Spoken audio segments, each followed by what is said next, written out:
Audio Jungle। Good morning students, कैसे हैं आप? उम्मीद है आप सभी अच्छे होंगे। आइए आज आप लोगों के सामने मैं लघु कथा लेखन से संबंधित कुछ चीज़ें बताऊंगा। आपको इसमें ये बताया जाएगा कि लघु कथा कैसे लिखते हैं और लघु कथा क्यों लिखा जाता है या लिखते वक्त किन किन बातों का ध्यान रखना चाहिए, इसके बारे में यहाँ चर्चा होगी। तो आइए सीधे हम अपने स्क्रीन पे चलते हैं और देखते हैं कि क्या है लघु कथा लिखने की क्या क्या बातें हैं जिसे ध्यान में रखना है। देख रहे होंगे स्क्रीन पे कि लघु कथा लिखते समय निम्नलिखित बातों का ध्यान रखना चाहिए। इसमें पहली बात क्या है, लघु कथा में कथानक महत्वपूर्ण होता है। दूसरा पॉइंट इसका है कि इसकी भाषा सरल एवं प्रभावशाली होती है। तीसरा पॉइंट है कि पात्रों की संख्या सीमित होनी चाहिए, मतलब बहुत बढ़ा चढ़ा के नहीं रखना है, सीमित होनी चाहिए। संवाद शैली प्रभावकारी होनी चाहिए, संवाद ऐसा हो जो पाठक को प्रभावित कर दे। पांचवा इसका पॉइंट है कि कथा का शीर्षक आकर्षक होना चाहिए। और छठा है शब्द सीमा का विशेष ध्यान रखना चाहिए। जो इसमें शब्द सीमा बनाई गई है उस शब्द सीमा से ज़्यादा नहीं लिखना है और ना ही कम होना चाहिए। थोड़ा बहुत 2-4 शब्द इधर उधर हो सकते हैं, लेकिन बहुत ज़्यादा आगे पीछे नहीं जाना है। अगला है कि कथा में कोई संदेश या सीख अवश्य होती है। ऐसी कथा हो जिसमें संदेश और सीख मिले। और अगला है कि इसमें चित्रों का समावेश भी किया जा सकता है, ज़रूरत पड़ती है तो हम चित्रों को भी अंकित कर सकते हैं। और नवा पॉइंट है कि कथा में निरंतरता का भाव अवश्य होना चाहिए। मीन्स एक वाक्य जो है दूसरे वाक्य से एकदम तारतम्यता बनाए रहे, एक वाक्य दूसरे वाक्य से मिलता जुलता रहे। और अंतिम पॉइंट रखना है आपको याद कि लघु कथा का अंत प्रभावकारी या प्रभावशाली होना चाहिए। ऐसा हम लघु कथा लिखें जिससे लोग प्रभावित हों, पाठक प्रभावित हों और उसका कोई ना कोई एक मोरल समाज को मिल पाए। तो आइए लघु कथा के प्रकार क्या हैं इसको हम देखते हैं। लघु कथा 3 प्रकार के होते हैं। पहला है विवरणात्मक बिना संवाद की लघु कथा। इसमें ये विवरण सिर्फ होता है, संवाद कम होते हैं इसमें। दूसरा होता है कि संवादात्मक संवाद युक्त कथा, मतलब इसमें संवाद होता है, एक व्यक्ति कुछ कहता है तो फिर दूसरा कोई कहता है, या उसका जो पात्र है, एक पात्र व्यक्ति के अलावा और भी हो सकते हैं, पशु पक्षी भी पात्र हो सकते हैं। तो एक संवाद देता है फिर दूसरा उसका जवाब करता है, तो इस तरह से संवाद लेखन वाला भी होता है। और तीसरा है कि मिश्रित, जिसमें विवरण भी होता है और संवाद युक्त लघु कथा होता है।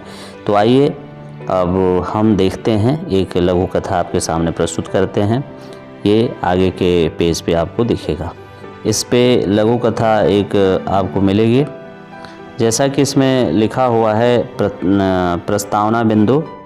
इसमें वन में शिकारी की तलाश, जंगली सुअर पर प्रहार और सुअर का उल्टा प्रभाव, फिर दोनों के बीच दौड़, लोमड़ी का आना।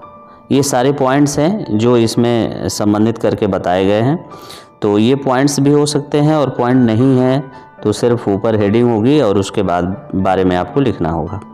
चलिए देखते हैं इसमें क्या है। कथा है, एक शिकारी शिकार के लिए वन में गया। पूरा दिन भटकता रहा परंतु कोई शिकार न मिला। सहसा उसकी नज़र जंगली सुअर पर पड़ी। निशाना बांधकर उसने तीर छोड़ा। तीर सीधा सुअर के पेट में लगा। घायल सुअर शिकारी की तरफ दौड़ा और तेज प्रहार किया।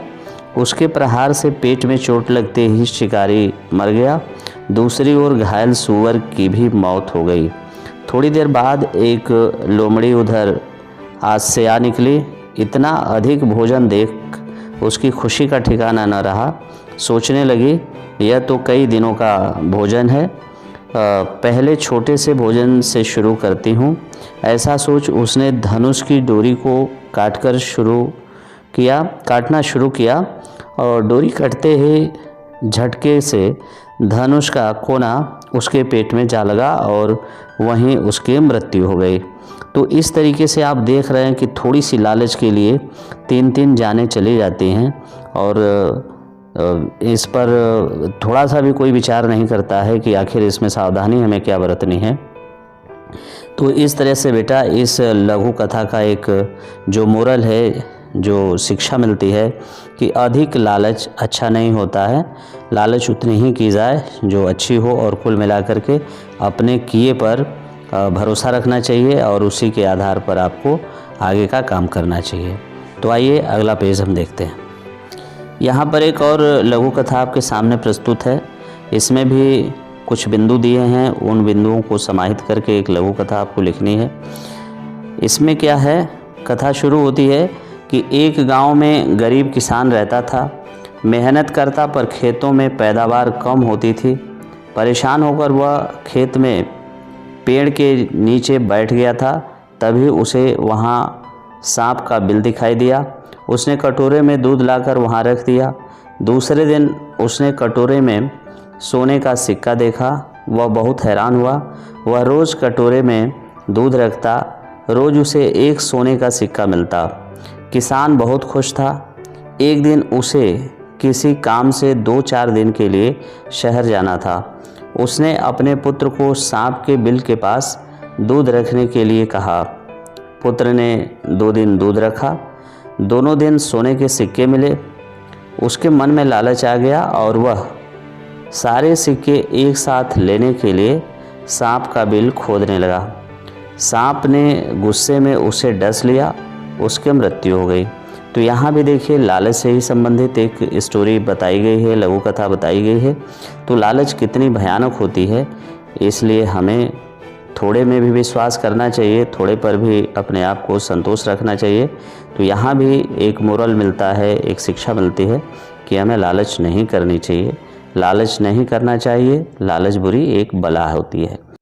तो इस तरह से बेटा ये वीडियो ख़त्म होती है। और वीडियो अच्छी लगी हो तो मेरे चैनल को लाइक करें, सब्सक्राइब करें और शेयर करना ना